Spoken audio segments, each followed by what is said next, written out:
On the world stage at LightFair 2022. Well, the corral was pretty intimidating, and there was a mad dash to get in. So I feel like in the running of the bulls, I'm the guy that didn't get trampled. Yeah. So in that respect, it feels pretty good. Have you ever been to Pamplona, by the way? I have not been to Pamplona. No. You've never run with the bulls? No, I haven't. But if it's anything like this, and I'm sure it's 100% not like this, then it's exciting. I have an interesting question, actually. Please. If you think about the running of the bulls figuratively. Figuratively. Not literally, figuratively. Is the lighting industry like running with bulls?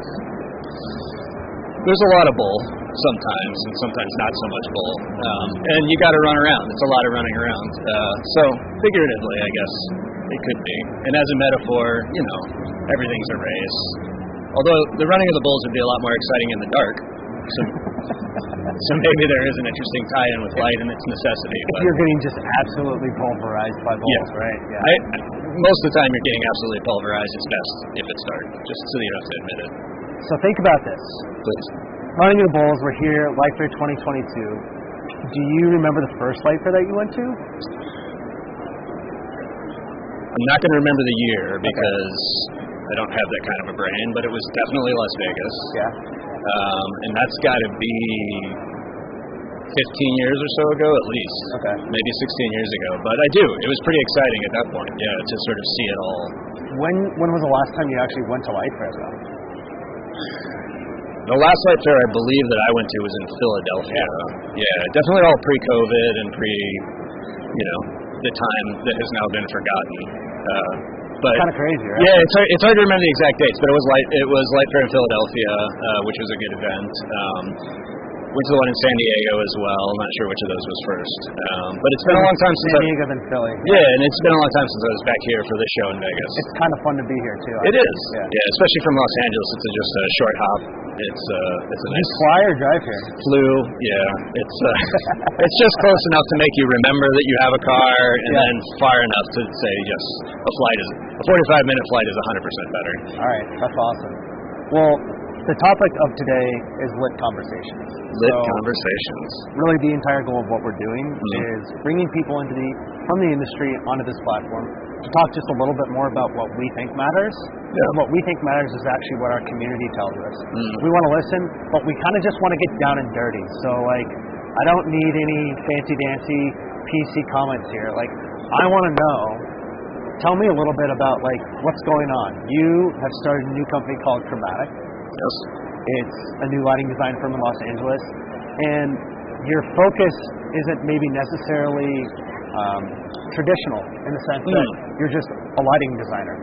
There's a certain mission, there's a certain purpose that drives Chromatic. Talk to me a little bit about that. Tell me what you guys are doing and how that's been successful for you. Yeah, I like. Thank you. I think that I like saying that it isn't traditional.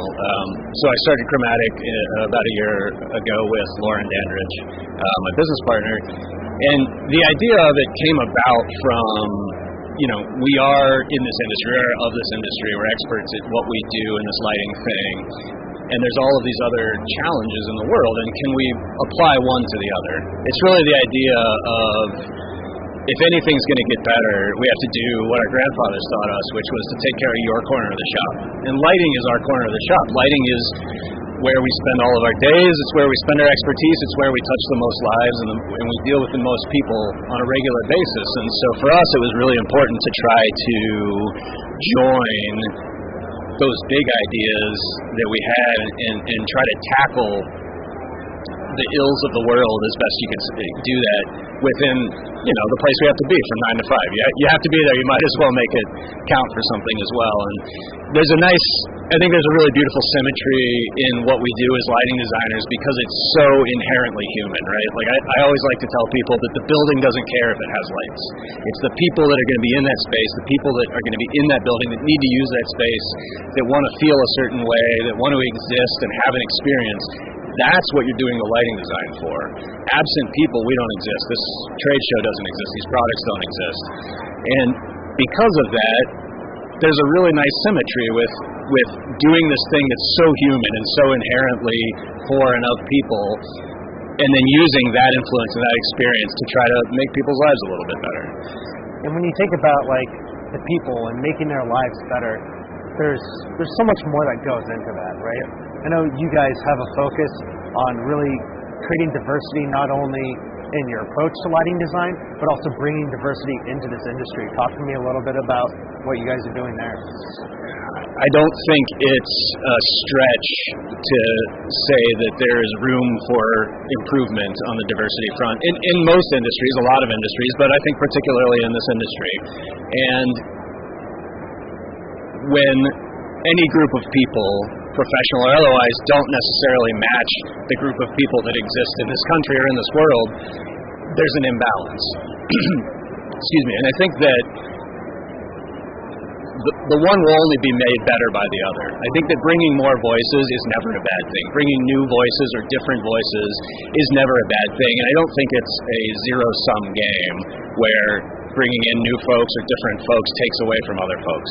It's all about, a rising tide lifts all boats, right? I think that there's this idea that we really ascribe to, that a voice you might not have heard before, maybe not because of you personally, but maybe just because where you live and work and where you operate didn't give you the opportunity to hear that voice is going to tell you something new about the human experience. And going back to what we're really doing as designers, it is designing for that human experience. And so we're really excited to push the boundaries of what that means. We're really honest about the fact that we most of the time don't have any clue what that vision is, but it's a really clear and simple vision to be an equity-based practice and to try to, as our tagline says, to try to illuminate the human experience. Yeah. Who knows what that's going to be on a day-to-day basis, but that's what we challenge ourselves with every day as we try to do our work as practitioners, our work in the community, the things that we volunteer with, the people we talk to, the conversations we have. We try to keep that single idea in mind, and that keeps us in a direction. When you think about that direction, you guys are moving forward. You're doing something right now, right? What do you feel like this industry as a whole can do to support what I'll just call like a mission-driven purpose that you have that I think a lot of people are starting to tune into? What are the top 2 or 3 things as an industry we can start to pay more attention to that we haven't in the past? I think it's just being honest. I think that there is the aspiration of diversity and equity, and then I think there's the application of diversity and equity. And any change as significant as that is going to make somebody uncomfortable. I think that the success we have as Chromatic is in no small part to Lauren's willingness to be an ally to my insecurities as much as it is my willingness to be an ally to her in this endeavor. And it's a lot of me being really uncomfortable with, if I'm lifting these folks up, am I pushing myself down, or can we all lift up together? And that can only be confronted with honesty and has to be confronted with action. Everybody can have a DEIR committee. Yeah. Everybody can put something in their HR manual. Everybody can say something and change their Instagram background for particular days on the calendar, and that's great. And there's an awareness that is greater now than it's ever been in the span of my life. But awareness without action is just useless. And so now I think it's just about trying to mix it up and trying to be deliberate about those decisions, not knowing where they're going to go, not knowing where the specific goal is, but trying to put in the action. I think a really small example is, Lauren and I had been doing this a while before we launched, but our official launch day, partly by coincidence, I think beautiful coincidence, but partly on purpose, was that we actually launched on Black Woman Equal Pay Day last year. It was August 4th or 5th. That was the day on the calendar that, statistically speaking, a Black woman like Lauren, who's my equal business partner in this endeavor, would have taken her, statistically speaking, till August 4th to make the same amount of money that I, statistically speaking, would have made on December 31st the year before. Wow. That's 8 months. Yep. Hispanic women, Equal Pay Day is farther down the road. And so what that tells me at the simplest level is that no matter what we're doing, just in our little industry and just in our workplaces and things like that, $1 is not $1 to everybody. And until that starts to change, until there's more people and the math on that starts to change and the dollar equals a dollar, then there's work to be done.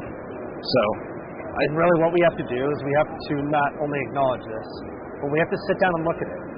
We have to meet about it. We have to have task forces. We have to come up with actions. And every company, whether it's big or small, has to have an action leader. Someone who's going to do this, someone who's not only going to make sure it happens, but report on it. Make sure that people understand. Because I think one of the biggest parts of the community that we have in the lighting industry is we're so small. Yeah. And we are all so close. And everybody's paying attention to what everybody's doing. And if we can get people to start to do this, we can get people to start to engage, there will be a domino effect across all of us. I believe that's true, and I think, though, what you said is really important. The brilliance of doing it here is that we are small. Yeah. We are nimble.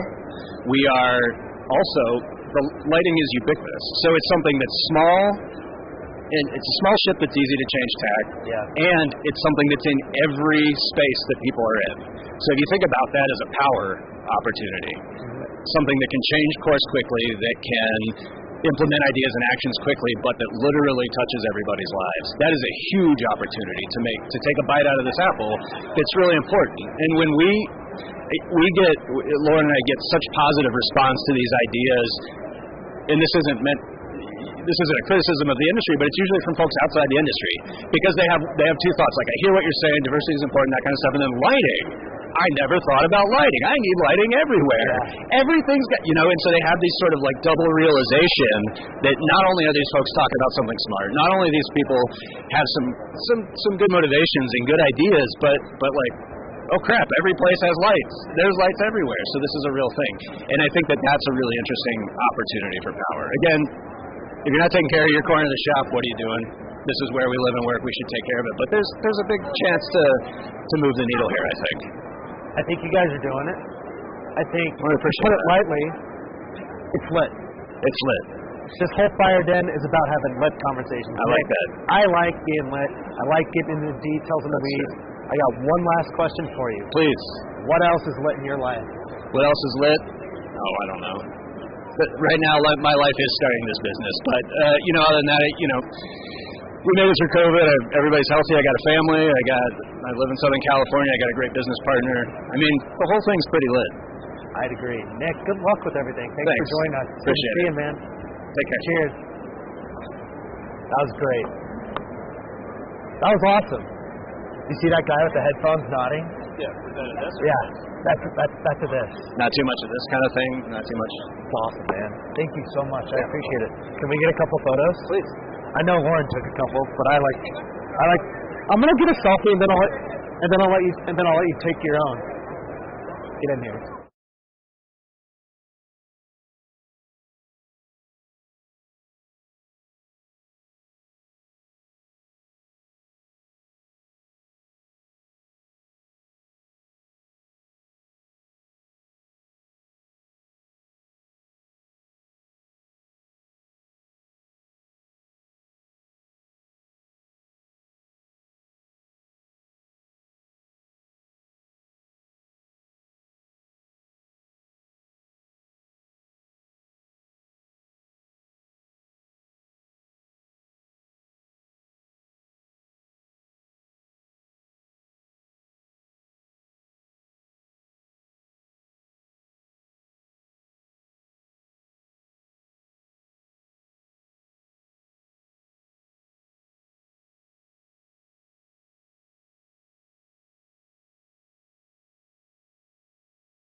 Absolutely. Have you seen the line? So, I love not it. that I want this on microphone, but my CEO is here. And I was like, he's great. Our CEO. Is he? Yeah. Awesome. Yeah, he's great. Who is he? Bob Marisich. Okay. So he is the vision behind International Market Centers. He started with Las Vegas, and he bought High Point, and then the company bought AMC, the Atlanta office, in 2018. Okay. But I don't know if you know, I was working with another trade show company, actually the world's largest, and I was recruited, and I wasn't going to come, but I had dinner with this guy. Okay. He's just so empowering. He's a good guy. So, awesome. Yeah. Sweet, dude. Last night was good. Last night was great. Yeah. It was long, but it was good. It was long. You know, my advice to Randy was, please bring more chairs. I think a lot of people said that. Yeah, I got this log. All right, I think we're ready to rock. Okay, so I know your time is limited. You're good. So, I mean, are we casual? Or are we sitting back? Dude, we're casual. Right? We're live. We're literally live stream. Oh, great. It's just a live stream. People are jumping in. We're having lit conversations. Dan Darby. Everybody knows who you are.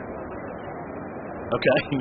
Well, everyone's a stretch. I've got someone on my team. They make fun of me. They say me generalize a lot.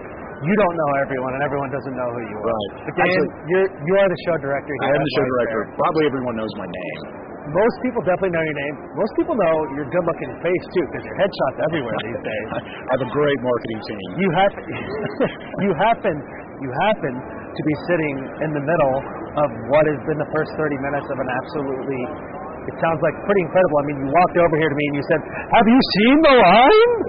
Tell me what's going on out there. So, well, you know, we knew we were going to have a good crowd. I mean, in the last 2 weeks, the registration just started picking up, and people were calling us and saying, you know, I'd heard that, you know, these people weren't going to come, and now they're coming, and, you know, we need some hotel space. What can you do? Because the hotel block had already closed. So we were confident that the numbers were going to be good, and industry shows that have already happened this year, on-site registration has been extraordinarily inordinately high. You know, people have been waiting to register on site. So we knew we were going to have a crowd for that as well. But I'm telling you, you know, we're here in the new West Hall. It's a very big, very beautiful space. This place is honestly awesome. And the registration line, as I was saying, goes all the way out to the front of the building, which I want everyone in as quickly as possible. We're doing everything we can.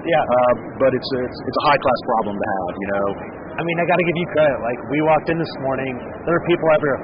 Do you have your QR code? Go here. Do you have this? Go there. I mean, there's people out there directing traffic. I think you guys knew this was going to happen.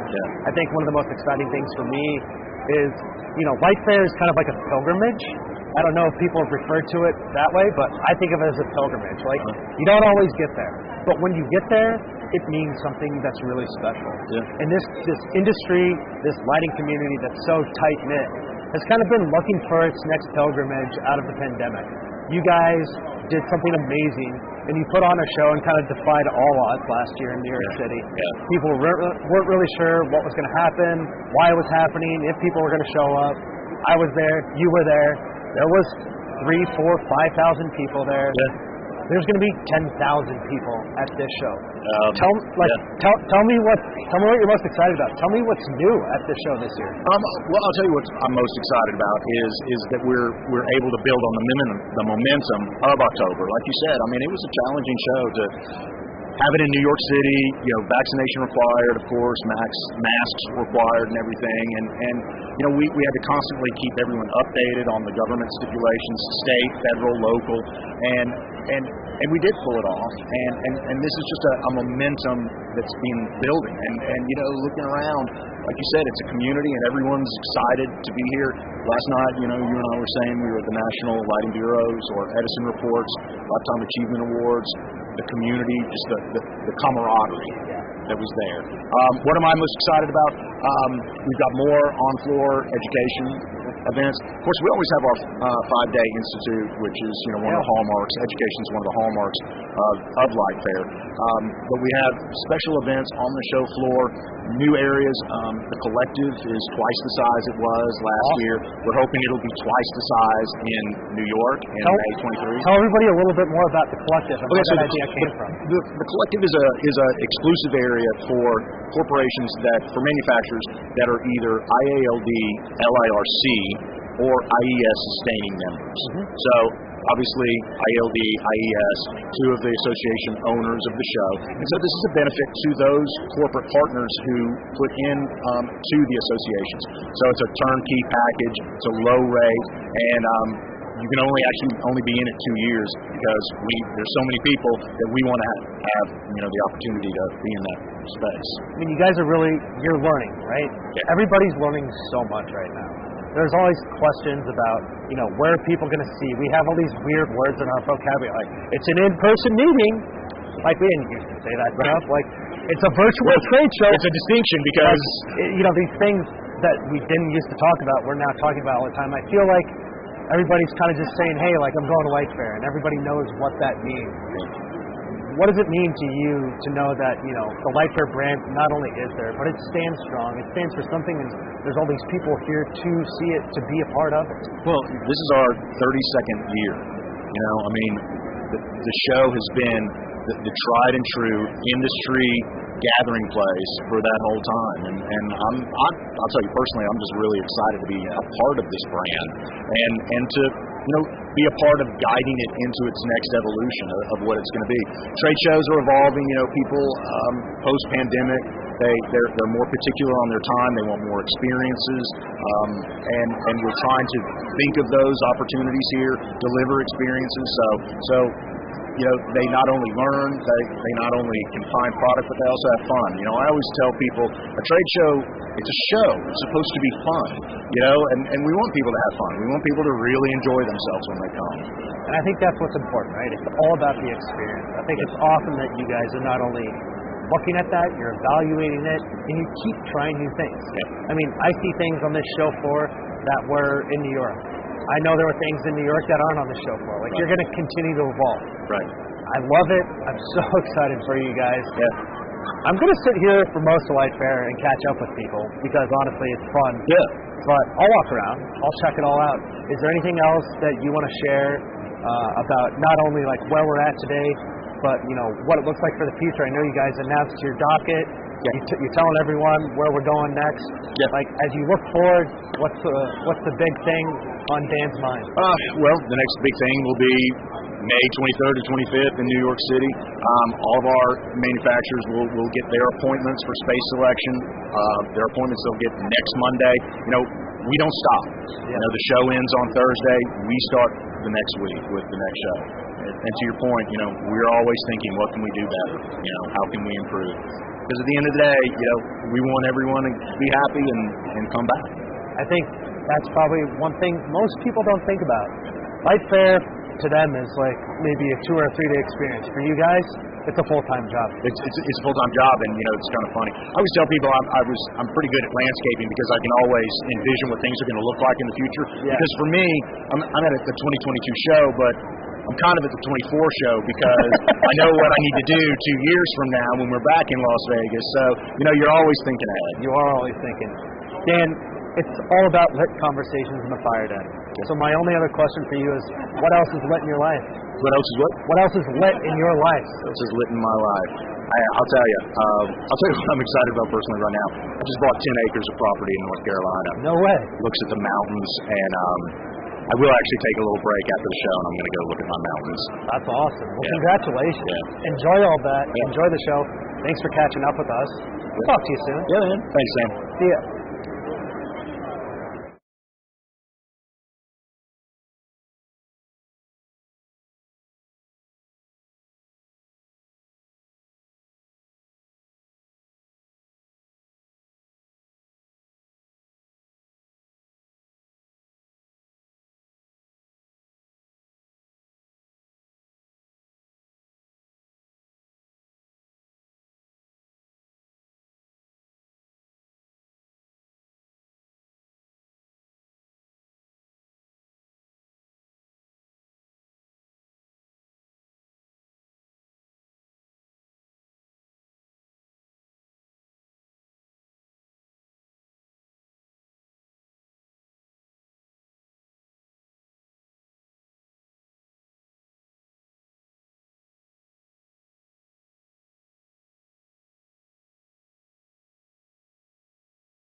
Man, I'm loving it. You know? All right, dude. I got good news for you. We're live in the FireDen. That is great, man. Does it feel like a FireDen? Does it feel like we're live? It is. The fire is back in LightFair. You know, the energy, the people, the fixtures. You know, in this great, like new Las Vegas facility. This place is lit. It's lit. Yeah, it's got LEDs everywhere. We're having lit conversations. We have a lit conversation. You know, our feet are up on a table because we're in a den. That's right. That's right. Right. I mean, I asked them if I could put a live fire on the show floor. And I said no. They said no. Oh, I'm sure. I was like, only LEDs are allowed here. You know, we're all about energy efficiency. Right. We're about sustainability. We're about conserving energy. Yeah. Okay, fun fact. Right. My shoes, made out of 100% recycled material. Oh my God. Now I feel like my bull boxers here are lacking something. Yeah, tell me a little bit about your shoes. No, I'm just kidding. My shoes are Italian. They're very comfortable. That's the only reason I wear them here. So I'm sure that there was a bit of energy to bring them over here. Hey, you know, as long as you put a bunch of miles on them and you let that embodied carbon space itself out over time, I agree, man. I agree. But I'm very happy to see you here at LightFair, man. Are you? Yeah, because you bring that positive vibe, that energy, you know, that the show needs, you know. And let me tell you, man, you got a lot of square footage here compared to the light booths. I mean, Giulio, we got square footage so people can hang out with us. Right, man. Like, it's all about having fun. You know what I'm saying? So, 3 questions for you. Right. I want to know what you're seeing right now in this industry that's new that you've never seen before. Well, I just got here and I've only made one stop. Okay?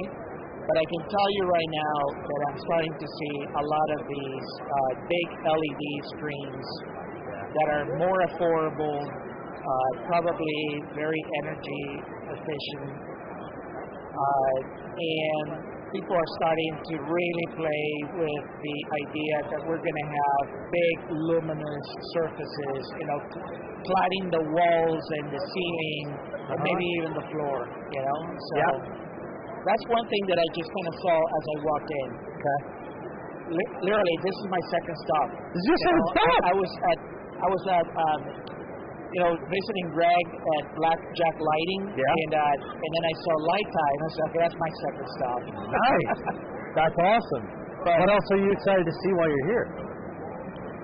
You know, I want to see I want to see what happened during the last 2 years that everybody was, you know, working from home and maybe getting more creative and getting antsy about being in lockdown, and maybe some ideas flourished from that, and see how that materialized, you know. And that's what I'm looking at. I see some things that I've seen before, a lot of it, but I'm starting to see, you know, that's what I'm looking for, you know. And we'll see how it goes.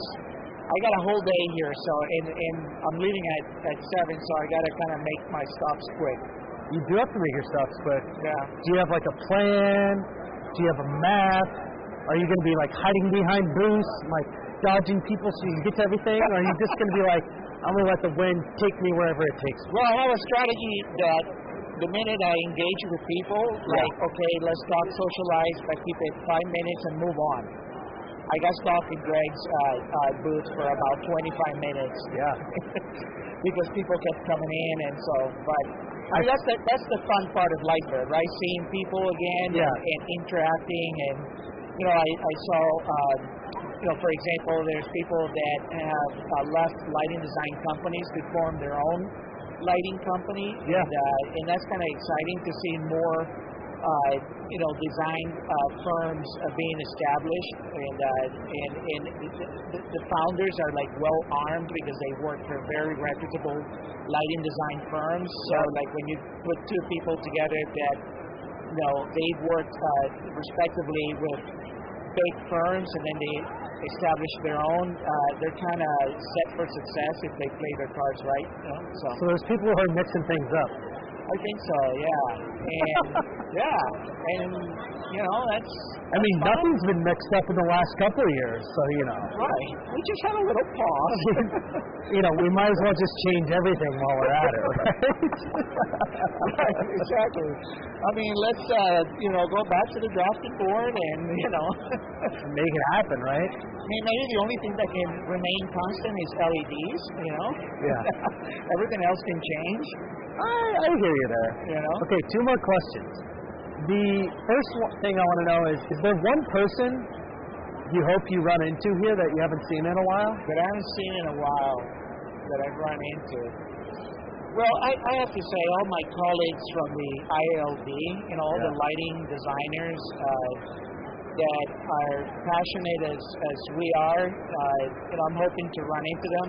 There was the Lifetime Award Achievement yesterday, the ceremony, which I was able to attend, for maybe half an hour, and then I had to run. But it was so good to see, all the lighting designers. I don't want to name one because I'd be singling out people, but all the good players were there. In the audience, there was a lot more people that I haven't seen, in a long time. And actually, I talked to Chip Israel on the phone because we were collaborating on a project. So that he was there yesterday. So, I saw him, but Mark Roush was there, and it was really good to see him. And Paul Terracone, who with LDNA, that's I always kind of exchange emails with him. It was just like it really felt like we're back to normal. This is the way it used to be.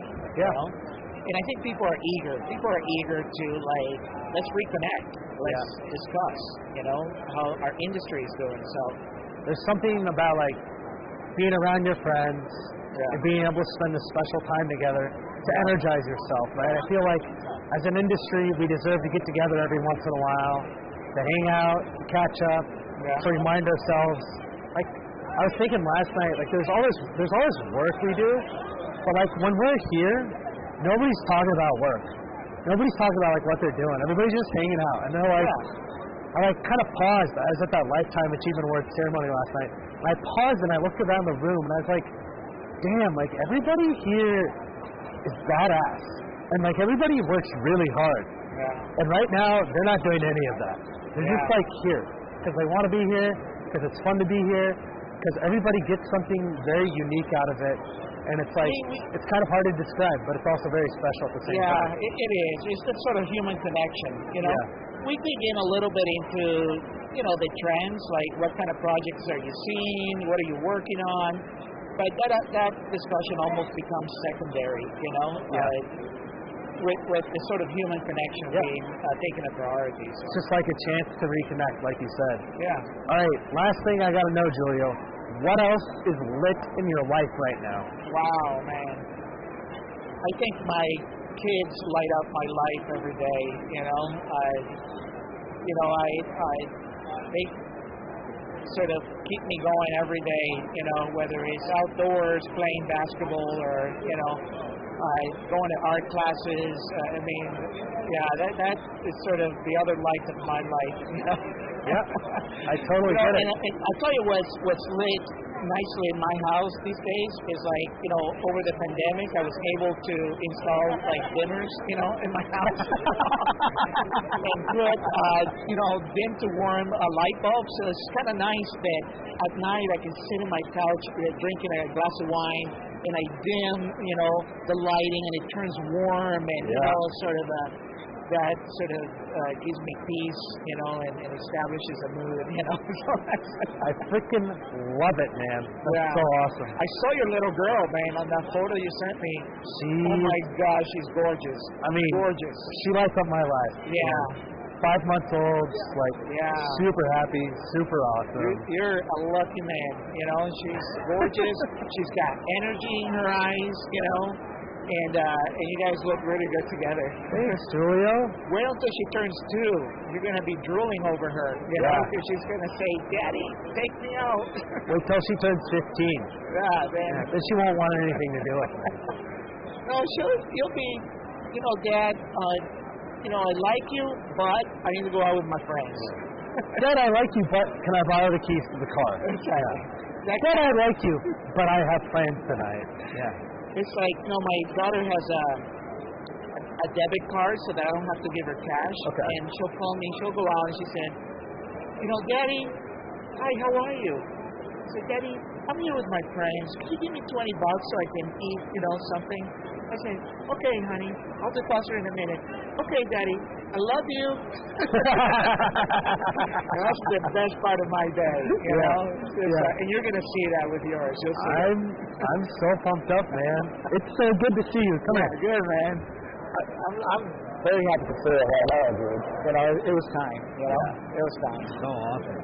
And you're doing so well for everything you're doing for our industry. Thank you. I appreciate it. We're trying as hard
All right.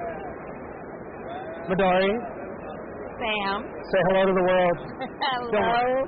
Say hello, world. Hello, world. Hello, normalcy.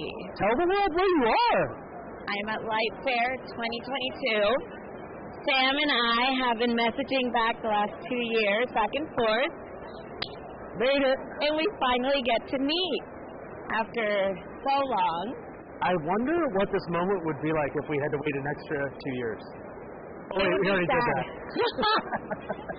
God, it would be devastating, but I would still be just as excited to meet you. I know, right? Because it's been forever, so I'm very excited to be able to walk the floors again and to feel people and to hug people and to say hello. One of the things I love most about the industry, and you know this, and I've said this a million times, is the amazing people you do get to meet, right? Yeah. More than anything, so. What do you think is like, why do you think we love hanging out with each other so much? Because I think, number one, we're all lighting nerds together. Yeah. Right? We speak the language, we understand kind of the benefits of everything, but we're human, right? I mean, you gravitate towards good people. No matter if you're in the grocery store and the person who's bagging the groceries says hi to you in the nicest way, you're like, that guy was nice, and you'll remember him.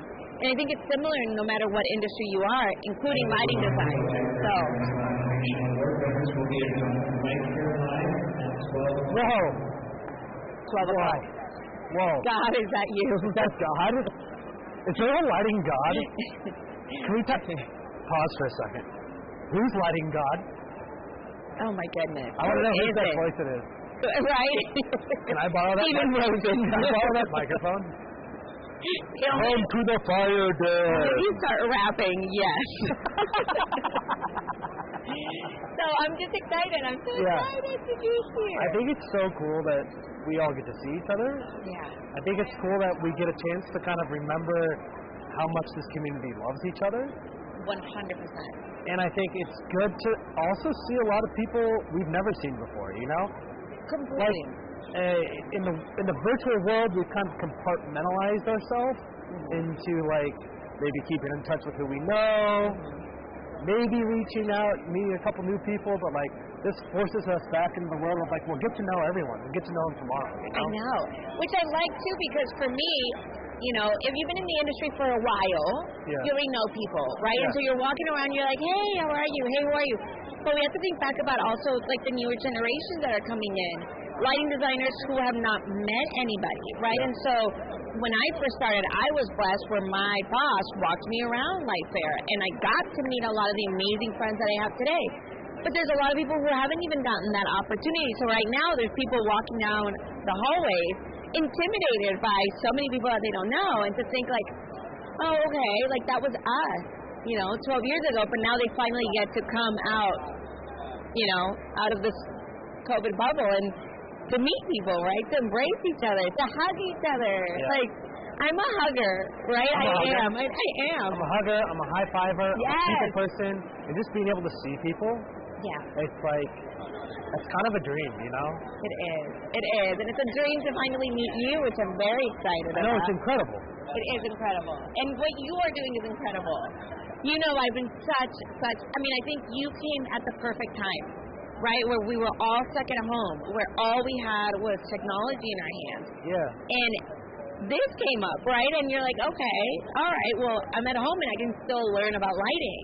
And it was just so great to have that presence while we were all stuck at home in our Christmas pajamas, making banana, you know, bread, and just missing this, right? So I mean, it's all about the community, right? And it really is. The more this community can stay connected, an event like this only happens every so often. I know, it's crazy. And if we can keep momentum like this going, during the, you know, not only during events, but in between events, before and after events, like, this industry has an opportunity to be more connected than it's ever been. We've just got to do it. And I think that there's a good amount of us who are not shy. I agree. Maybe they should be shy more often, but we're not, right? And who will reach out immediately and say, hey, what are you doing? Are you in San Diego? Come see me, right? And at the end of the day, we met because of this. Yeah. Right? I hang out with people because of this, not because Well, hold on a second. Yeah. Are your people my people, or my people your people? my people are your people. Right? These are We my share. people, or they're your people? They're No, our people. They're your people, and they're my people. They're our people. They're our people. Right? I think when you think about our people, you think about this entire industry. Yeah. You think about where we're going. What are you most excited about? Seeing certain people, People like speaking of Sarah. our people, see, Sarah Yeah, was they're streaming live. Say hi. Sarah was one of the first people I got to meet in a conference too long ago. Many years ago. I have to say that. Okay, many years ago. But because of our industry and because of LightFair, we are super dear friends that I will constantly bug and text. But I would have never gotten to meet her. I know, I texted you. I had to find Midory. See? But I would have never met her, without this. Without literally LightFair, which is great because I love her. I can't even think about living life without her. So LightFair is a huge plus. All right. So I always ask people, what's lit in your life, Midory? What is lit in my life? Honestly, multiple things. Number one, my child. My child is, seeing him in his stages is just fascinating, right? That brings me so much joy. That definitely lights my life up. And also, seeing the world picking up, right? Definitely getting back to normalcy after COVID and kind of seeing, like, just where are we all going to pick up? It's exciting to be able to see, like, okay, what's new? What is everybody up to? Right? And so I think just world picking up all over again is what's lit. And I cannot take that for granted anymore. So It's so good to see you. good to see you too. I'm so excited. Thanks for hanging out with us from the FireDen. Can you do me a favor that next time you get chairs where I can actually touch the floor, so that way I don't feel. You can't touch the floor? Not if I sit back.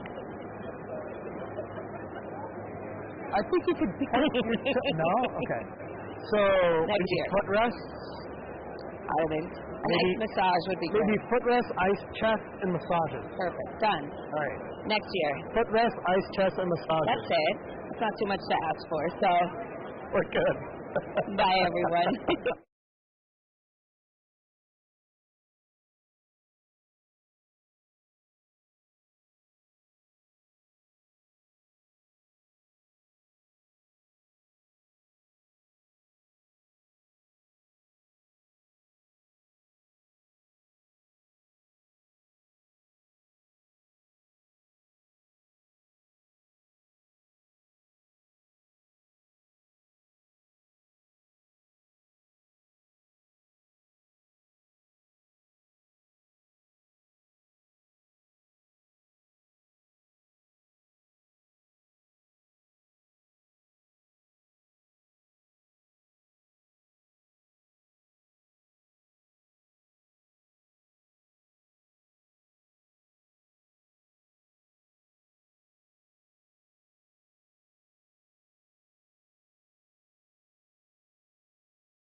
see. We're good? Okay. We're good. Off we go. Hey. I think we're going live. I think we're live. I think we're in the FireDen. I think this place is... Reid, what's going on? Happy to be here, Sam. Thank you for having me. You know, Randy, I debate whether or not I'm excited to see you or I'm excited to see you. I'm very excited to see you, and Sam, thank you for last night. So Sam was our MC last night at our Lifetime Achievement Awards, the 7th Annual Lifetime Achievement Awards, and they were the best that we've ever had. He brought so much enthusiasm to the room, so thank you for that. You're so welcome. I want to thank you for inviting me. I don't know where you came up with that idea to acknowledge all the amazing people in this industry. Oh, wait. There are a bunch of amazing people in this industry, and somebody's got to do the hard work. I'm telling them that. I think you do such a good job of everything you do at the Edison Report. Something that I'm really excited to talk to you about today that might be classified as a lit conversation or something that's literally just on fire is the fact that we're here. There's allegedly 10,000 people that could walk through the doors over the next 2.5 days. Dan Darby was here this morning. He literally walked up and he goes, "Have you seen the line?" I said, "Dan, I haven't left my black carpet." But it's crazy. There's all kinds of people here, and we've got a bunch going on. What's been the pulse that you've seen since you've landed in Vegas? You used the word allegedly, 10,000. I won't use the word. There will be at least 10,000 people here between the 3 days. And my headline tomorrow morning on the Edison Report is one word: crowds. We have crowds. Yeah. I haven't seen crowds in lighting since before the pandemic, and it is nice. And yes, they were lined up, but there are crowds everywhere. So we're very pleased to be here, and we're hearing great stuff. I will tell you, I've been here too long. I was here Sunday, Monday, and doing a walkthrough. I'm still looking for my first complaint on setup. I don't have one complaint on setup. Now, you sure didn't hear that in New York in years past, and you sure didn't hear it in Philadelphia. I cannot find one complaint. And on Sunday, I can't tell you the number of employees working here, Freeman, LightFair, wishing me a happy Father's Day. Okay? Now, you're a new father, so you know what it means when somebody says Happy Father's Day. These are total strangers wishing me a Happy Father's Day because that's how friendly the environment is here in Las Vegas. You know, I think it's been a good decision to come back to Las Vegas. It's an interesting place. There's a lot going on here. Lots of entertainment, lots of activities, lots of pools, lots of just cool stuff to do, lots of cool lights. There's a few casinos in town. There can be a lot of distraction in Las Vegas, yet the community decides to assemble in Las Vegas because it really is a destination that I think embodies so much of what we stand for in the industry, which is entertainment, which is getting together, which is seeing each other, which is going out and having fun and being in groups and being in those crowds. When you look at everything that's happening right now in our industry, where do you think we're at in terms of what I might call like building ourselves back together and plugging ourselves back in for like version 2.0? Like the pandemic kind of broke us, and now we're back. Think of a forest fire. The fire has come.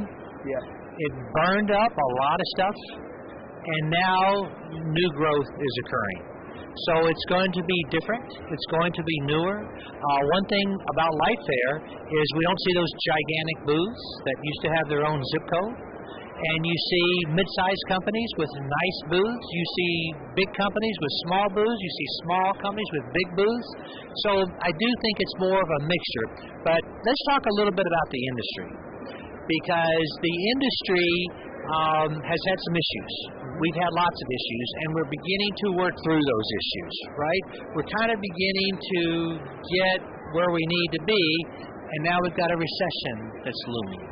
I think the recession will be here in 1 to 2 months, officially, if it's not here already. Yep. And what is that going to do to the industry? I don't know. I think this industry's been kind of plagued with one problem after another. Right now we're sitting at a point where businesses have struggled to grow. Businesses have struggled to understand what their leading indicators are. Businesses have also really tried to figure out what's next for them, all in the midst of confusion, all in the midst of dealing with one problem after another. And right now we're sitting here, as you said, on a global stage. The financial environment is not something that is sound, is safe, and we're going to experience that. What's interesting to me is our industry, we lag. We lag big time, like 12 to 18 months. So I don't necessarily know how much a recession is going to offset us in the next 6 months. The question to me is, how much have we learned as an industry over the last 2.5 years of maybe not thinking forward far enough ahead? I think we're actually set up to weather what's going to come, because a lot of business units, a lot of leaders they've had to think critically a lot further forward than we have traditionally in the past. We've said it, but we had the huge demand. We had the supply chain issues. We have the cargo ships that can't get in. We have the component shortages, especially with electronics. So now our manufacturers have been working hard to overcome that. They're building their supply chains. They're building all of this. Now it's all starting to come in, and then we hit a recession. And then I worry that these, especially the large manufacturers, will begin to limit their work in process. They'll begin to limit their inventory. And then let's think about this. Recessions don't last forever. And I would say this recession, and again, I'm no economist, but maybe we're going to be in this thing for a year and a half or 2 years. But think about it. In 2 years, the recession is over. COVID will truly be over. The war in Ukraine should be over. Regardless of what happens, it should be over. Ukraine should be rebuilding, and the whole world could really have a tremendous growth spurt. And this is what I think our lighting companies have to be prepared for, and I hope they don't scale back too much with the coming recession. Now, we have something at the Edison Report, we kind of call it the Edison Report Index, and we look at our jobs. We look at our job advertisements. Now, we know people can use a recruiter, they can advertise on competing websites, they can advertise on LinkedIn, but our jobs are 21% ahead of where they were last year. Okay? So we're seeing the OEMs, not just OEMs, but in the lighting industry is hiring. Now, a few other things, if I may. We talk to a lot of reps. The reps are busy, not necessarily because they have more business. It's because of all the expediting. So many reps are hiring inside, they're hiring customer service, because they used to place an order and forget it. Now they can't do that. They've got to touch that order 4 and 5 times, so they need more staff. So the reps are hiring. The lighting designers are busy. Lighting designers are very busy. Yeah. So I think it's out there, but I just worry about the recession. Time will tell. I think we'll know, as you said, in the next 2 to 3 months what direction we're headed in the world. I hope for this industry that we're smart, that we think through this, and we make sure that we practice what we know how to practice, and we know that we need to still learn, and we need to pay attention to things.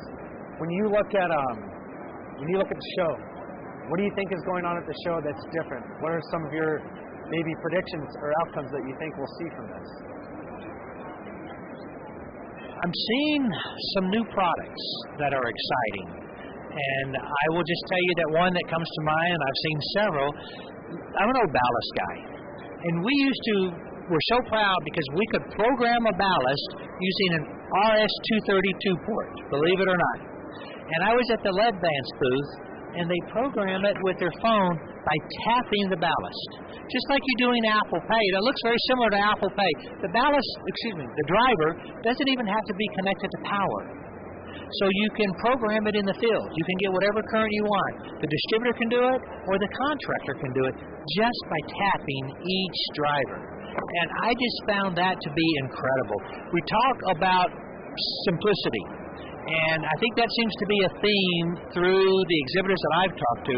They're making products and designs that are simple, and that is one example. I think that's pretty cool. What I think is also going to be interesting is we're going to have this crowd that you talked about. There's going to be a buzz. There's going to be I think a profound resurgence in our ability as an industry to connect. What do you think is going to happen out of all this energy of all these people being together? Well, I think people are connecting, and I think there's going to be business that is going to occur. We haven't seen each other in person in a few years. The Zoom thing was okay, but I do think connecting makes a huge difference. So just at our event that we held last night, and the NLB is getting ready to host the Tesla Awards. By bringing people together, we're making new friendships, we're talking to people, and we're developing new avenues of business.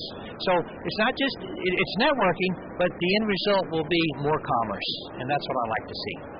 You mentioned the event last night, which is the Lifetime Achievement Award ceremony. There were 10 individuals that were honored. It was wonderful.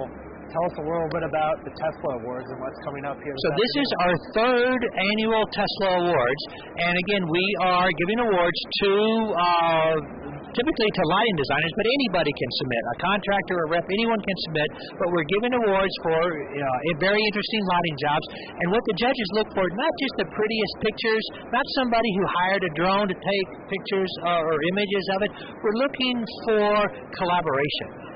Where did the distributor and the rep and the lighting designer all come together? That's what we really like. And we do something a little bit unique. We have already interviewed all 12 lighting designers who have won Tesla Awards, and we did a deep dive with them where they described in detail what they were doing with that job. So we'll take that video, we'll combine it with the award ceremony where they'll say 2 or 3 words, we'll put it all together, and then we'll be putting those out throughout the year. It will be a very good educational format for people to learn about what are some of the best jobs in the country, really in the world, and how did the lighting designer solve a problem. I think it's important, right? Lighting design is solving a problem, as you said, but it's not just them. It's the entire group, it's the entire community that comes together. My last question for you before I let you off the hook, because I know you're a busy man. You got to tell me, Randy, what else is lit in your life right now? Well, I have 4 grandchildren, and that is a lot of my life. I have 2 twin girls that are 6 years old. I have a grandson who just turned 1 and a granddaughter named Reid who is 2. So I can't tell you, being a parent, and you're a new parent, is wonderful. Being a grandparent is a whole new level. So life is good, and I'm blessed. Randy, it's good to see you. Great seeing you. Thanks so much. All right. Thank you. That's awesome. Okay.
Ready? Bouncy. What's up? This is Nino. Hey, Nino. I'm Sam. Hello, really Sam. Good to meet you. It's good to meet you. Just kidding.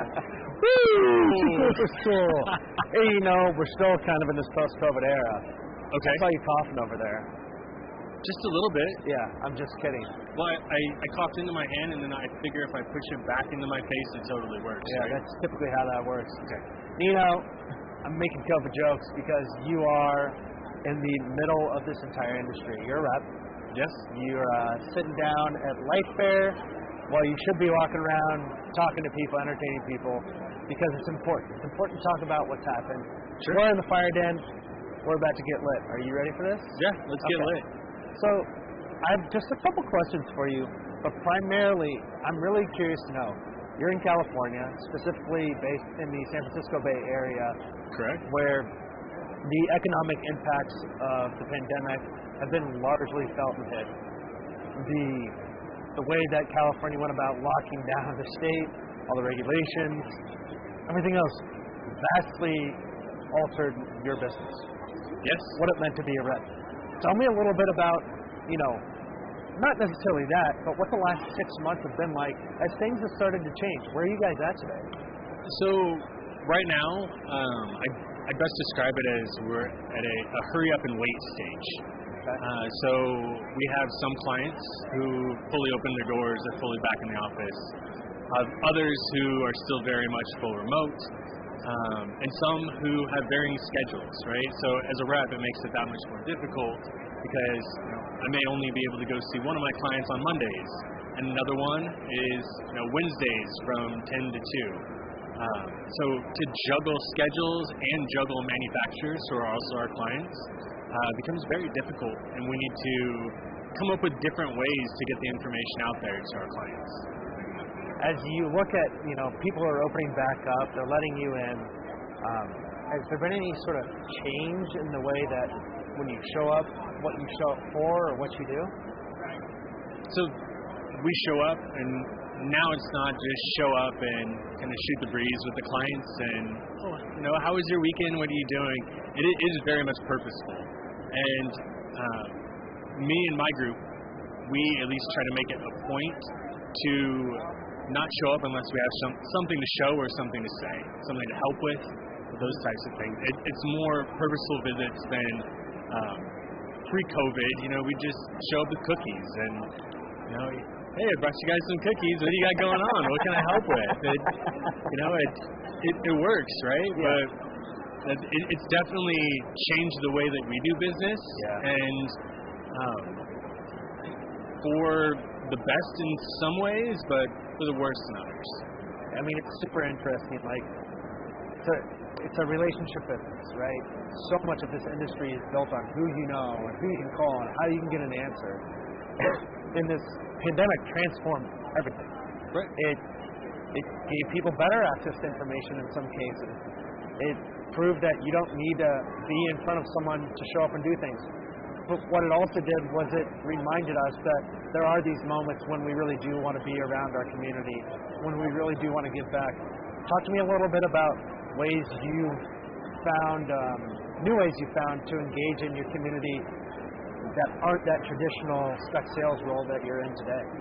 Ways to engage in the community. So my counterpart who's sitting on the other side of the camera there, we started a program for our specifiers that we're kicking off. It's a 16500 brewing experience. So we'll get a group of people together and brew beer together. Still have Wi-Fi so we can answer emails and get our work done. But we've proved the case that hey, we can still do our work and have fun at the same time. And it gives someone, our clients, I should say, a reason to come out, a reason to hang out, right? That's on the fun side. In regards to giving back to the community, the group at 16500 is very much involved in different charity events, in different stuff with the IIDA, the IALD, wherever we can be a part of the community and be out there. We kind of spin the wheel and take turns, so to speak, right? I mean, I think it's cool, right? Like, there's so many ways for this community to engage. This is one big one of those, right? We're sitting here on the show at LightFair. Tell me what your experience has been like. I mean, it's been a while since there's been a LightFair on the West Coast. It really has, right? So I came into this with very low expectation. Okay. I heard LightFair's a dinosaur. I heard it's all about education now. Why waste your time?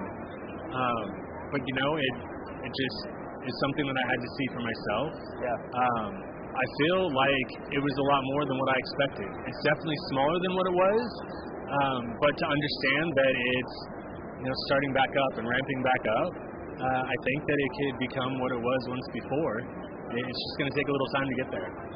And all good things take time. I know that LightFair has been trying to figure out how to transform a trade show, how to do things, in a more modern way, how to be inclusive, how to generate, maybe more than one opportunity on the show floor, which is why you and I are sitting here in the FireDen having a lit conversation. Nino, my only other question for you is, what else is lit in your life?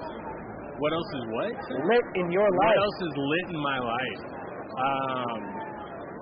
I don't know. So my son's taking drum lessons now, and he's getting really good, which allows me to jam with him. And he's 10, right? So I've now been able to rock out with my boy a few times, and it is pretty lit. It's freaking sweet. So he's got like 5-piece drum kit, 6-piece drum kit? So What's it look like? he turned 10 at the beginning of May. Okay. And his birthday present was a full 5-piece electric kit.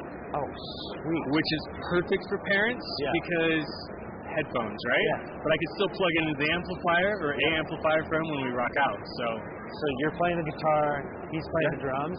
Who's singing? Oh, I do that too. You do the singing too. Absolutely. What's your guys' favorite jam to play right now? So the first one he learned was Seven Nation Army by the White Stripes, so we can rock through that. That was his first one.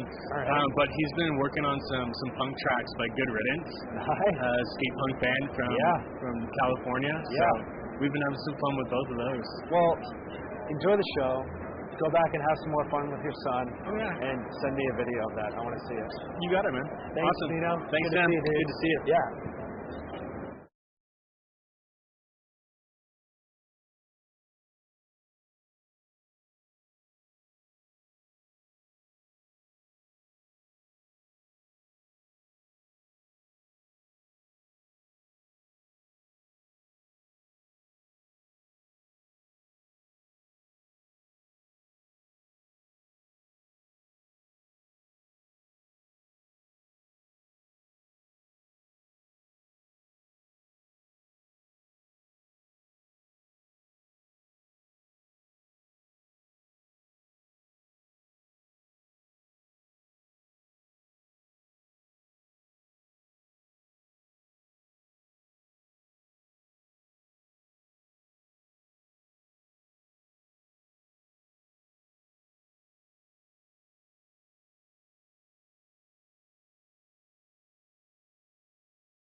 Oh yeah, we're streaming live.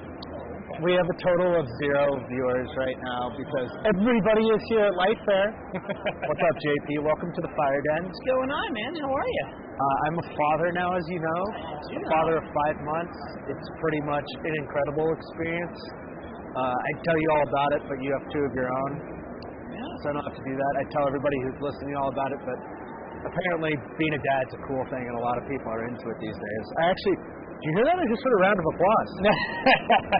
Wasn't for me.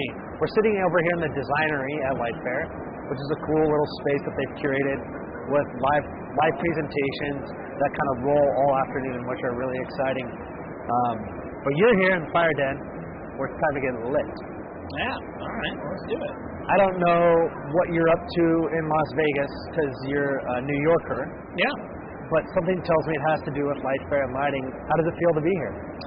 I like it. I love being in Vegas. It's been a long time. The last time I was out here was actually for LDI, the theatrical show, mostly just because I wanted to see what was going on, and that was many, many years ago. I don't know. I think Vegas LightFair's got a little bit of a different feel. It's fun to see sort of what grabs people's attention here. The New York scene is a little more, fine details, and I think here it's a little bit more about what the big, bold moves are, which is just cool to see. It's cool to see what's grabbing people's attention. Yeah. I think something that's interesting about this show specifically is it's been so long since the West Coast has, or the West Coast, I should say, has had a big lighting show, or I'll just call it like the best networking event that exists on the West Coast to happen, which is really fun. It's been fun to people literally, I'm not joking, you ran in here this morning, and it wasn't like a wave of 100 people. It was a wave of 1,000 people. Yeah. And they were excited to be here and to walk around and see people. I've just kind of, seen people pull up and walk by, and it seems like everybody's stopping to have conversations. I haven't left the black carpet that we're sitting on yet, but I've heard there's some cool new stuff, so you'll have to walk around and check that out. So I got in a couple hours ago, so I've only just gotten on the show floor. What I'm seeing a lot of is a lot of miniaturization, a lot of smaller form factors from the interior folks, and a lot more performance upgrades from the exterior folks. Right? It's all about sort of how much light we can push out of smaller form factors outside, which I think is interesting because there's a lot of discussion right now about dark sky and about enhancing dark sky and where light should be coming from. And I think the manufacturers are starting to adapt to that conversation, which is good. It's really exciting. You are a notorious blogger. You have this blog called Delivered Lumens, and you like to write a lot. And it started as kind of a way to catalog your thoughts, to share it with your clients. And then it pivoted into this full-time gig. Then it became a project in a shed. Yeah. And now you kind of perfected the art of when I'm going to do something like Delivered Lumens, when I'm going to create content, I'm going to go be a salesperson or an entertainer or a quotations manager or project manager, all the other things that representatives do. Talk to me a little bit about what's been going on as you started kind of round out what your role as a rep looks like in 2022 with more than enough opportunity to connect and see people in different ways. So I think what we're getting to is a place where the designers, the specifiers that we call on, are expecting information in multiple formats. Even way before the pandemic, it was clear that the days of kind of walking around with a sample bag and knocking on the doors of your favorite specifiers and just coming in and hanging out for 20 minutes, those days were passing because billable hours are a real thing. And you're scheduled ahead of time. It's not just like a casual drop-in, here's my new light fixture kind of environment anymore. That was even before the pandemic. So I started the Delivered Lumens site a year before the pandemic hit because it was clear that we needed other ways to get product information in front of clients, just to keep that conversation going. But now, since the pandemic, with the dawn of remote work and hybrid and all the stuff that people are doing, I think it's becoming clear that designers are expecting a multiple, they call it multiple touch, but multiple iterations of information getting to them, right? So they see an email from their inbox. Oh, man. Right there? That's crazy. It's good for the live stream. I think I'm allergic to this conversation. No, I'm just kidding. Keep going. No, it's the flowers. Oh yeah. No, so seeing the email, seeing the presentation virtually, Zooms are still happening. We're still doing Zoom calls with some offices, and then getting out in front of people in person. You know, a major design firm is going to allow each rep maybe one visit a month in New York. I don't know what it's like in other territories. I represent 70 lines. So there's got to be other ways to make that communication happen. Do the math. That's not going to work out. Yeah, it's simple math at that point. So it's just about, finding other ways to do stuff. So definitely as the world has opened back up, I've scaled back how much content I'm doing in the shed. You know better than most. Content takes a lot of time, doesn't it? Yeah. It does. But there's an important aspect around content that I think you've learned a lot about, and it needs to be produced consistently at a level that's acceptable to people, and also delivers true value. What have you learned really kind of delivers that value, and what is acceptable to your clients? So, I mean, it depends a little bit on the channel, but all right, like we talk a lot about social media and a lot about what brands should be doing on social media. The vast majority of manufacturers I see take a rendering, a photo, or a worse, a rendering of a fixture. You put it on Instagram with a caption that says like your new favorite light or whatever. Yeah. With zero context, no information. You're gonna love this thing. It's gonna be great, right? Go check it out, I promise. Trust me, you want to see me. Right. Let's check this out together. This is a low value piece of communication, right? Yeah. Like what I think designers are hoping for, and I think the folks that are doing specification are hoping for, again, it depends on the channel. In social, it's about a brief introduction to the product, and on some level it differentiates it from the rest of what's out there. In an email or a longer form factor like a blog post, you can get into more of the technical details of what this thing is and why it's worth considering. And then obviously you get in person, right? So that's how you walk your way up the ladder. You walk your way up from basic introduction to the product, a little more detailed information, live presentation that actually demonstrates it in person. A lot of what you do isn't necessarily product-based. I've seen a lot of sketching that you do, a lot of just general lighting education. What kind of, what kind of motivation do you get to do that? And I've got to assume it works because you keep doing it. I don't know if it, well, I was gonna say, let me redefine it works, right? Works meaning like people engage with an opportunity to learn because people are always curious, and you are a lighting educator by the nature of the business you're in, but also you're passionate about it, and you're really good at storytelling too. Like what's it like to put those sketches together and share that with your community? I mean, I just think that everybody that comes to lighting comes at a different level of expertise, right? I'm not going to teach, the core team at CBB anything they don't know about lighting, right? Like that's not my role there. But we've seen a lot of turnover in the industry, and in a good way, a lot of churns in new faces, younger people, both architecture firms and lighting design firms. And I think it's just good to start. I couldn't help myself. I mean, I like talking about this stuff. I think it matters, right? I couldn't go sell tires, right? Like it's not like I couldn't go sell cars. I care about light and lighting and what it does, and I think it changes environments and by extension changes people's lives. And so when it's done well, when really good products are put in the hands of really good specifiers and a good distributor and a good contractor, you get great results and amazing spaces coming from that. And I know it sounds like sales BS, but it's true. I mean, when you walk into a space that's been well designed and feels welcoming. We're in Las Vegas, right? Walk into any of the high-end casinos. Those are purpose-built for the thing they do, right? Yeah. I'm not calling the casino a healthy environment necessarily, but it's designed to get you to come sit and play games and have fun and lose track of time and feel like you're in a romantic, fun environment. The great spaces do that, right? And we know that by our own experience. You don't need a lot of science there. That's how we live our lives. And you've got to be able to see to do any of that. So it's all very important. 100%. We've talked about a lot of stuff here, and I want to finish with a 3-word game and one more question after that. All right. What are the 3 words you feel like are going to come out of this trade show, or this experience at LightFair that people are just going to say, you're going to hear a lot, or maybe are going to kind of rise to the surface over the next couple weeks? I think we're going to hear a lot about, I don't know if it's going to be a single word, but controls are going to be a conversation, the simplification of controls. I think everyone's hungry for it. Yep. I don't know if any manufacturers cracked the code yet, but when we get to really dead simple, scalable controls, that's the holy grail I think everyone's chasing. You're going to see Circadian. It's going to still be around in all of its various iterations and various scientific bases. Some true, some not. And then the other one I think we're going to see, I don't know, I think away from product, I think you're going to see a lot about networking, a lot about seeing people in person.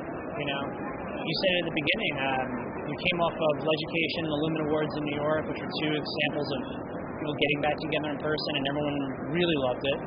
And I think this is the West Coast's opportunity to do something similar. And I don't know, I mean, this is a very geographically spread area, so when do the West Coast reps get to come together and see each other? When do these offices get to go hang out? I think LightFair is a reason for that. So it's definitely a special opportunity to get together. Before I let you go, my last question, and I know the answer isn't the Colorado Avalanche, but what else is lit in your life right now? Oh, man. I like the summer vibe. I like the summer vibe of the city, even though it's New York City in the summer is not super ideal. I mean, it is, you know, before 10 a.m. and after 7 p.m. Listen, I'm a lifelong New Yorker, and I can tell you summer is not New York's best look. But what I do like about summer is everyone does, their vibe changes a little bit. It becomes a little bit more about spending time with the family, a little bit more about work-life balance, to get out of that drive of, you know, rigid schedules. And I'm looking forward to a couple months of that. So, you know, vacation's around the corner. I'm ready to chill out.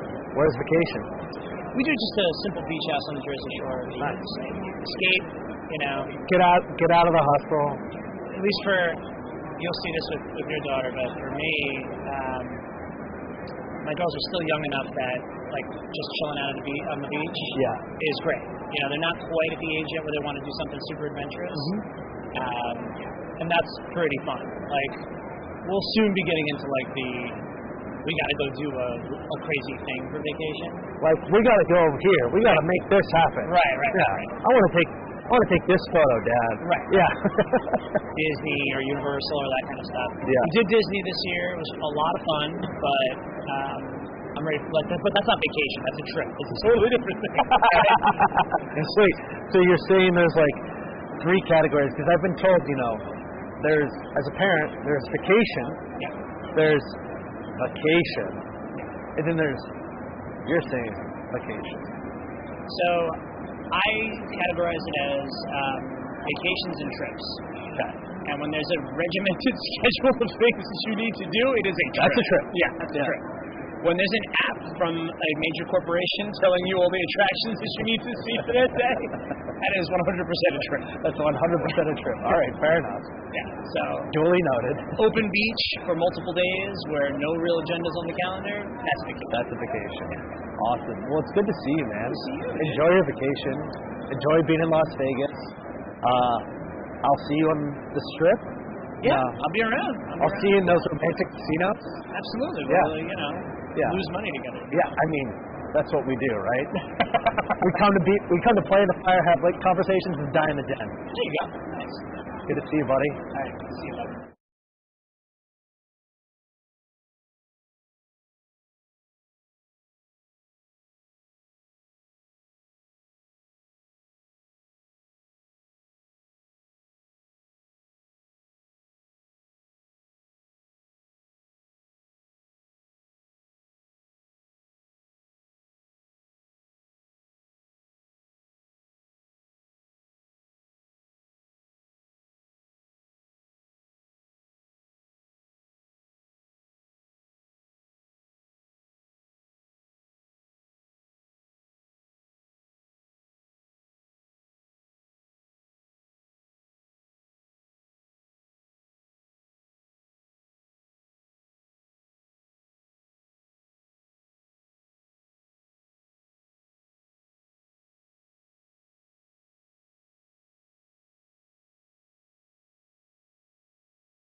We use that floor plan and take other data while we're moving around, and we're able to score a space, a room, in terms of its effectiveness of circadian light entering the eyeball, talking to the pineal gland in the brain to suppress melatonin, because there's not enough light in our indoor buildings today to replicate outdoors. Sure. If you and I were having this conversation, at a campfire, we'd be all set. Be totally different because we'd have this light coming straight up. And these lights are probably pretty good for circadian, but they're way more powerful than what you find indoors. 100%. Yeah. So what we've learned is that if the lighting is done properly, we can do enough stimulus of the circadian system, and you get a better night's sleep, lower depression, lower diabetes, lower long-term cancer rates, and we're UL saying that. So it's not like a marketing ploy. It's based on science. Where's the science that you guys are deriving all this primarily coming from right now? Well, it's coming from three different groups. One is Mount Sinai Light and Research Center, which is hired by National Institutes of Health to do many, many studies. It's also coming from the Well Building Institute and their scientists. It's also coming from a group in Germany called the DIN Technical Standards, based on a document called 67600. Okay. We're able to output our floor plans in either of those three systems because it's just passing them through different algorithms. Because what we're measuring is the spectral power distribution that's entering the eye. Yep. And the spectral power distribution is that curve where on the y-axis it's telling you the volume, and the x-axis is telling you the nanometers for each wavelength. And you've built a device that's seemingly going to go out there and help sort of calculate and measure all this. Why is that important? For over 100 years, we've been designing lighting for indoor spaces for sight. I don't want to fall into that hole. I don't want to walk into this door. I don't want to get hurt. In the 1970s, with energy laws, rules, and the crisis, we started designing lighting out of indoor spaces, and now we're down to 4.5 watts per square foot because we're so concerned about energy, but we're not concerned about health. We've known from research over the last 100 years, but mostly in the last couple decades, that we've missed the mark, and we're not designing for health. We're only designing for the visual aspect. Health is the non-visual aspect of lighting because it's going through a different optic nerve. It's going through the non-visual optic nerve, and it's communicating directly to the pineal gland. By creating these services, we're allowing the natural progression of light for health to become the next thing. It's been stuck, and there's a lot of companies here that will tell you that their products produce healthy circumstances, but how do you measure it? How do you validate that? How do you verify it? We're now able to do that. And with the intent of what you guys have built, is the goal to be able to deploy this as a system that people can have readily access to? Where are you at in the phase of getting this out into the world and so that it can become commercially used? So right now it's a lot of labor on our part and no labor for the industry. That was the important problem to solve. Over time, as people see sales go up of robots for lighting, it will become people will build units that sit on the wall that just generate the sensors. So you don't have to go around and do these measurements, but they don't naturally exist today. Yep. So over a short period of time, especially with as you've seen sensor technology, sensors here at this show are crazy. 10 years ago, I used to ask myself, what industry are we going to be in when LEDs are free? The answer is data. We're data. Correct. We're going to be selling data. A controls and data industry. Exactly. Yeah. And so it's you asked the first question, why is it important? We thought by publishing the document that would change the industry. We went out to the industry, and the industry said, "Still too tough. You got to figure this out for us." So we did. So you've got a viable product. Where can people take a look at this? Where can they see it? It's actually right down in our booth. Okay. which I forget the number of it, so don't get killed for forgetting. That's okay. But we'll also come to your site. We have a portable version. The system here is for like large hospital systems. Okay. But we also have a portable system. We were in New York City doing a building. I shouldn't mention because I don't have permission, but you'd recognize the building. And we did 25,000 square feet in an hour and 7 minutes. Wow. 25,000 square feet in an hour and 7 minutes. And we probably would have gone twice as fast, but they kept on. The guy kept our host kept on getting called away because his pager was going off because they were having building problems in other buildings. So this thing's quick. It's as quick as you can walk. What does it look like?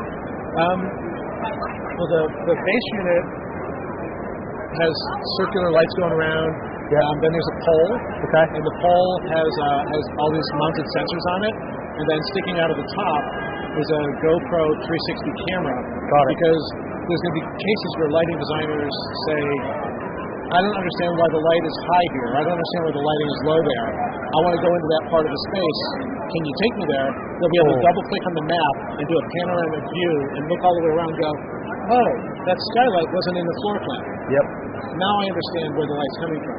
Or they'll be able to turn around and go, wow, these walls are awfully dark. Who painted them black? That wasn't part of the plan. We need to paint them white. So we have what we've built also has the ability for the designer to jump into that space, even if they're in a different country. So not only is it this data collection tool, it's a data collection tool that also provides real-time information on demand so that people can not only validate or verify designs, but understand and maybe even puddle that into an engine to figure things out in the future too.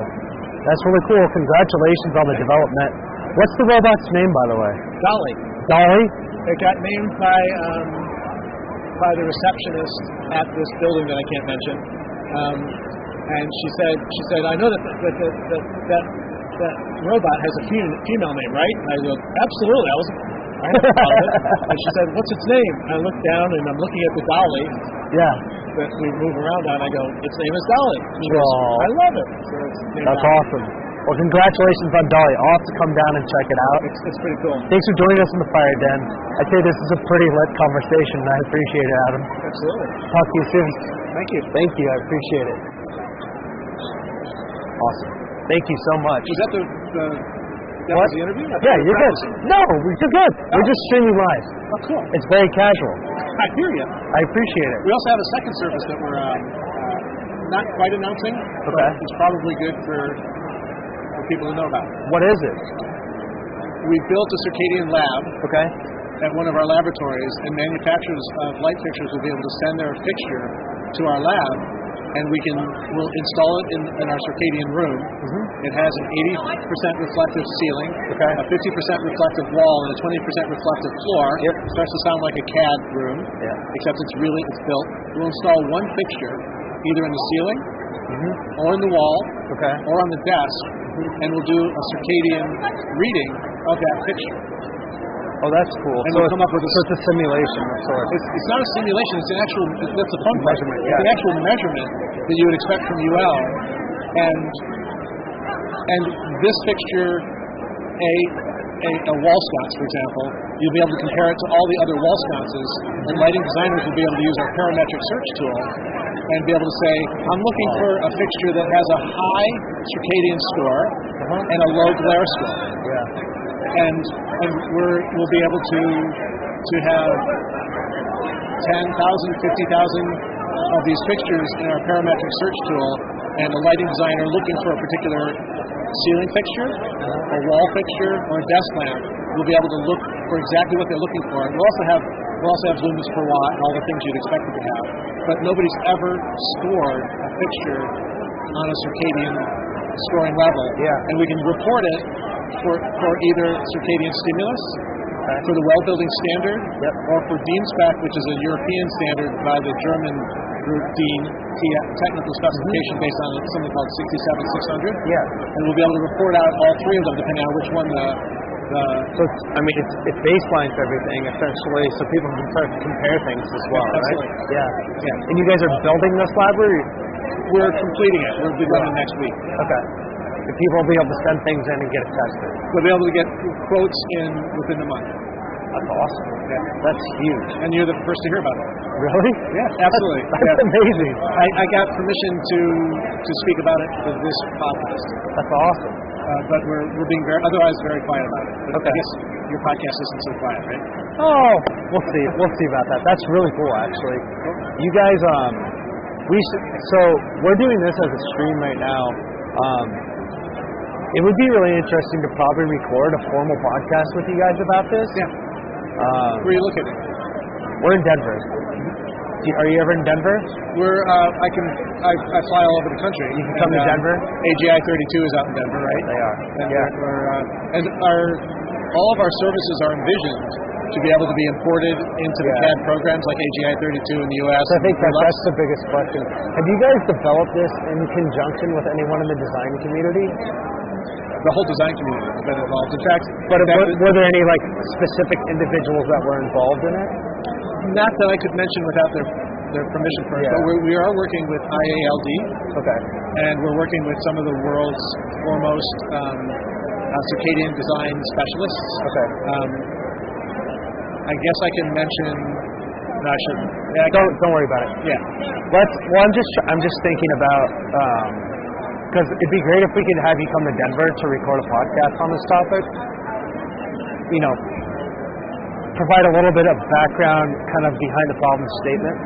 Yeah. Get people thinking about it, and then let people know about the work that you guys are doing. Absolutely. Because I think it's a very hot topic in this industry. There's a lot of criticism. There's a lot of praise. And this is a conversation that I feel like we can definitely help you guys get out there. I can make a comment about the criticism, if that's okay. Go for it. So a lot of the criticism, if you look at the manufacturers here at the show, a lot of them have honed in on this yellow light in the morning, blue light at lunchtime, and yellow light at nighttime because that's the natural cycle of the sun. And that makes some sense. But if you look at the spectral power distribution of the sun during a full cycle, from dawn to dusk, it's never 2300 Kelvin that's entering the eye. It starts off at around 5,000, 6,000 Kelvin, jumps up to like 18,000 Kelvin, depending on what part of the world you're in, and comes back down to about 5,000 Kelvin. So that concept of 2,300, 2,700 Kelvin, yes, if you take a very narrow, if you close down an iris on a camera and you look at the sun and you look at the surrounding space around it, I can get a 2,300K reading. Sure. But I'm not going to get a 2,300K reading of what's entering the eye. It just doesn't work that way. So there's a lot of criticism because we're open to either a fixed CCT or a variable CCT. And you can certainly design more efficiently with a variable if you know what you're doing and if you have the right knowledge and the right products. But it's no guarantee. But a lot of manufacturers want to sell color tunable lighting, and it's a multi-billion-dollar industry, and they've laid a lot of money down on the table for their investments. So I appreciate and I understand it. We just want to have the market take off first, and then the arguments can be posed after. Get a little bit of proof in the pudding. Yeah. Because right now nobody knows what they're buying. Yep. It makes a lot of sense. Well, it sounds like you guys are doing a lot to help them out. We hope so. In terms of measuring it, understanding it, and helping designers have better access to better tools to work in the spaces, which is the most important thing. On behalf of every lighting designer, thank you. Absolutely. Awesome. Glad to give help. I appreciate it. Yeah, let's get you to Denver. Love to. That would be awesome. We've got a pretty cool podcast studio that's set up, so we can just pick a time. I'll connect with it's Melissa, right? Or Jennifer. Sorry, Jessica. Jessica. Yeah. So I can connect.